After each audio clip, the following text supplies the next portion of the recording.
Happy Arvo, thank you for coming back. It's time. It is time. You know, it's been long enough.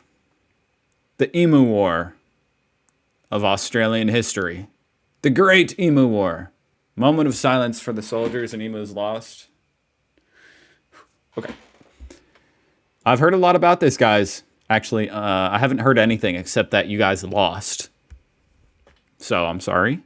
And apparently, I guess I'm talking to a bunch of emus, which I didn't realize until just now, because they won the war, from what I understand.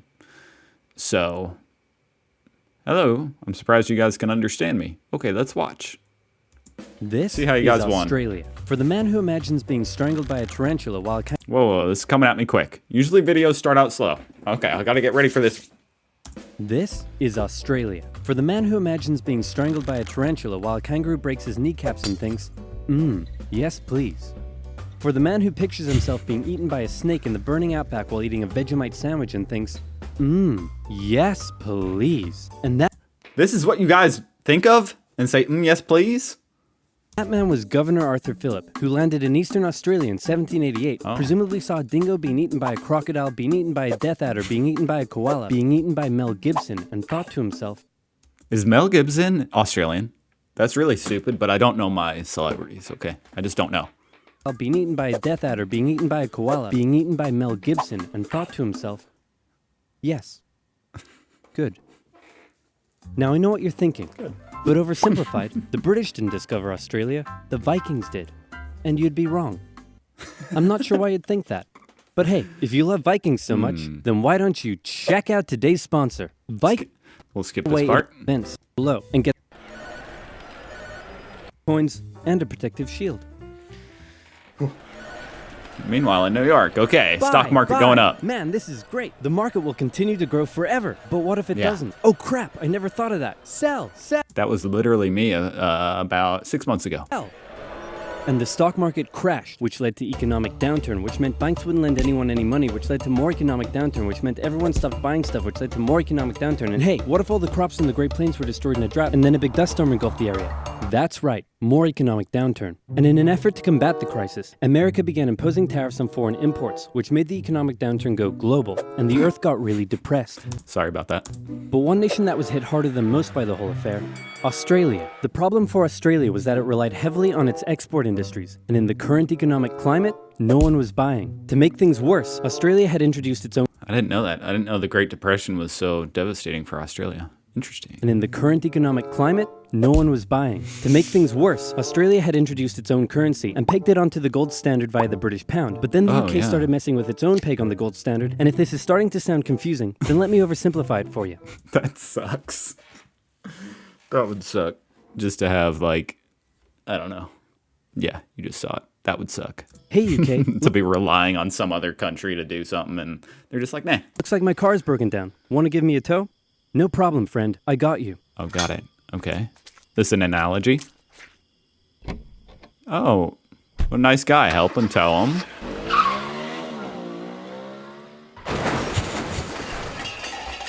More economic downturn. The point I'm trying to make is things weren't good, and in Economic particular, downturn. it was Australia's farmers that were suffering most. After the First World War, Australia had given returning veterans land for farming, but with the current economic crisis... After the First World War, Australia had given returning veterans land for farming. That's cool. But with the current economic crisis, the farmers just weren't making enough money, and many left to go find work in the cities. But for those who remained, things were about to get even worse. No! Before we get into that, it's time for some cultural exchange. My national I can see how they lost because their heads are so small. The target is just really small. bird is the bald eagle. It's a strong patriotic symbol of America and a deeply valued and protected species. My national bird is the peafowl. It's a beautiful creature whose vivid colors represent India, so we list it as a protected species. My national bird is the emu, and it's a pest. Why'd you guys make it the national bird, though? Or did the emus make it the national bird after they took over? Also bloody delicious.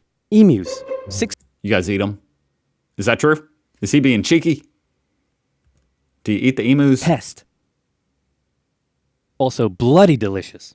Emus. 6 feet tall, 90 to 120 pounds, and able to run at speeds up to 40 miles per hour, usually return to the coast after their breeding season, but suddenly they found Western Australia full of lush, wet farmland.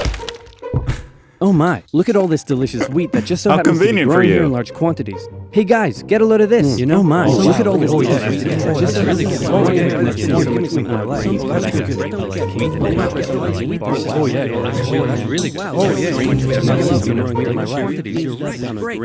be Hey, who left this big hole in the fence? Guys, get a load of this. Oh wow. What I am.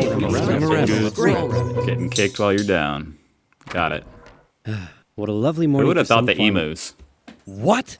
Those damned emus, they have it in for me. They're bullies. They're nothing but bullies. Calm down, Bruce. They're just animals. It's not personal. Hey, Farmer Bruce, where did you find that hat? The toilet? Oh! They're making it personal now. 20,000 emus cost the already struggling farmers millions more pounds in lost crops and damages. The situation couldn't Wow. already struggling farmers millions more pounds in lost crops and damages. 20,000 emus. The situation couldn't continue like this. Something had to be done. So in 1932, the farmers turned to the government for help. You'd think they'd go to the Minister of Agriculture, but these farmers said no. This is a job for the military. So they went to George Pierce, the Minister of Defense. That's right. Australia was to go to war with the emus. He said yes. But not everyone was happy with the idea. This is barbaric. We can't go slaughtering thousands of our own national bird. I don't know if barbaric. There's a lot of barbaric things that have happened in history, and killing pests, I guess since it's the national bird, if people, like, yeah, that is kind of funny that it's your national bird. Because if people are out there, like, you can't hunt bald eagles, okay? Not everyone was happy with the idea. This is barbaric. We can't go slaughtering thousands of our own national bird. Oh, come on, guys. The machine guns will make it quick and painless. Maybe just get a new national bird. The one that chases people. What's it called? The Mapoc or something? Chases bikers down the road. That can be your next national bird. Machine guns? You're using machine guns? This is animal cruelty. Look, I know it's unusual, but it's not like we're poachers turning the birds into feather hats. Think of the benefits. It'll be good target practice for our boys. The government can show it took action. True, Plus, I can very get small myself a heads. nice new feather hat. Did I say feather hat? I meant I want to together chat with you about getting you all some nice new feather hats. Did I say feather hats? I meant I want to wage terror at these emus and turn them all into feather hats. Damn it! Why does this dude want a feather hat so bad? Of course, Pierce first made the farmers sign an agreement saying that they would pay for the whole thing and that Pierce wouldn't take any of the blame if the operation, that was clearly very stupid, turned out to indeed be stupid. And the operation went ahead. Major GPW How Meredith convenient for him to sign that contract. turned out to indeed be stupid. And the operation went ahead. Major GPW Meredith and his men were sent with 2 Lewis machine guns to hunt down and take out the evil emu Wait, you only sent 2 people? 3, including the major? population in Western Australia. Target spotted. Well, was it an emu? Watch the friendly fire there. No, sir. It's an emo. Damn it, Jones. Learn your vowels. I'm sorry. Emos were Okay, around it looks like back the then. humans are coming for us. But check this out. I've come up with an amazing plan. See if you can follow me here, okay? When they approach, we run away. At 40 Sir? miles an hour, yeah. That should work. You're a genius. Pierce sent the camera crew along with the machine gunners to capture some good old propaganda for the government. And the first... That's such lame propaganda. I'm sorry. Look at us, how good we're killing the emus, guys. But where can I find this footage? Is there actual footage of battle this? took place in November at Campion. The men spotted a mob of emus from a distance, so they set up their guns and opened fire. The emus split up into smaller groups and ran in every direction. Oh, at first they were charging them. I was like, oh, wow. So they set up the guns Maybe there are some human casualties. and opened fire. The emus split up into smaller groups and ran in every direction. The men were only able to kill what they called a number of birds, but Oh, a number. Oh, okay. That's the most vague you could possibly get. We killed a number of the them. vast majority got away. Could be one. Cut! Surprisingly, many of the Emos 1, Australian 0. emus Got it. were able to take multiple Battle one. bullets, but still run at full speed to safety, causing What? Meredith to compare What is wrong with animals, dude? They're so weird. Many of the emus were able to take multiple bullets, but still run at full speed to safety, They still ran 40 miles an hour with bullets. causing inside Meredith them. to compare them to tanks, saying if we had a military division with the bullet-carrying capacity of these birds, it would face any army in the world. Okay, Okay, bro. Maybe you should just send a few more men out there. carrying capacity of these birds, it would face any army in the world. Okay, we need to get closer. No, you idiots, not to me, to the emus. Oh, sorry. No. I like it. So next, they tried sneaking up on a large number of emus near a local dam and firing at short range. Maybe the men were just unlucky, but my professional opinion says the emus were magic, because both guns jammed after just 12 emus were killed, and once again, the rest got away. To be fair, the kill count is 12 emus and a number of emus to 0 men, so... Cut! How did both guns jam? Is this true? This video is so weird and funny. Like, I'm assuming that's true. Both guns jammed? Ooh, that's bad luck. Again, the rest got away. Cut! The men were feeling a little humiliated after losing to a pack of discount ostriches, so I don't know why I can't say emus. they decided to move further south, where the emus were said to be tamer. And this time, they had a new strategy. Okay, Jones, here's the plan. You mount the machine gun in the back, I'll chase the emus, you shoot. Got it? This seems highly unnecessary. Got it.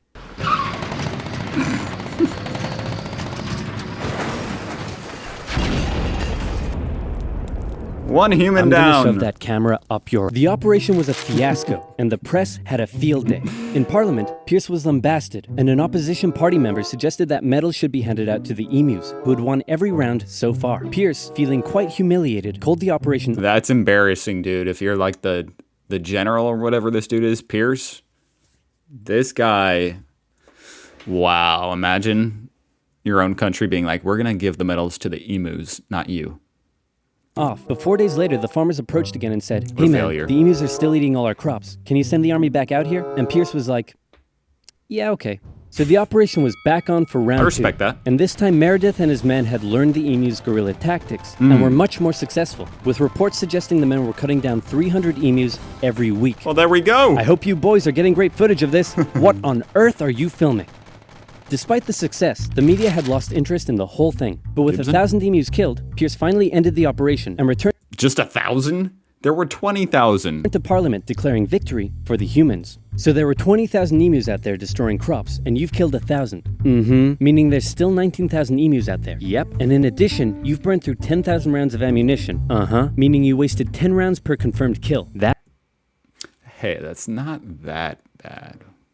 10 rounds per kill. I mean, if they can run 40 miles an hour with 7 bullets in them. That's right.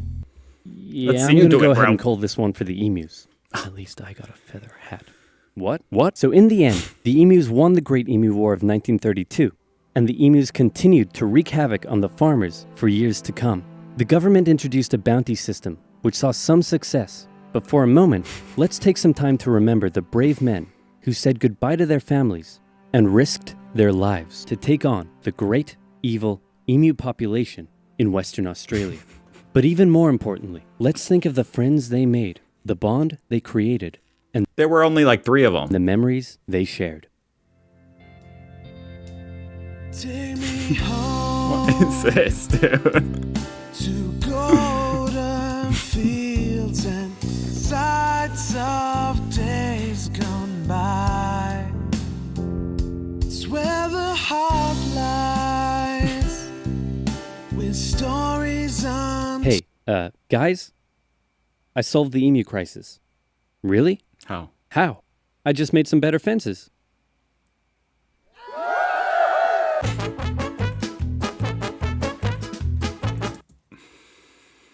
Wow.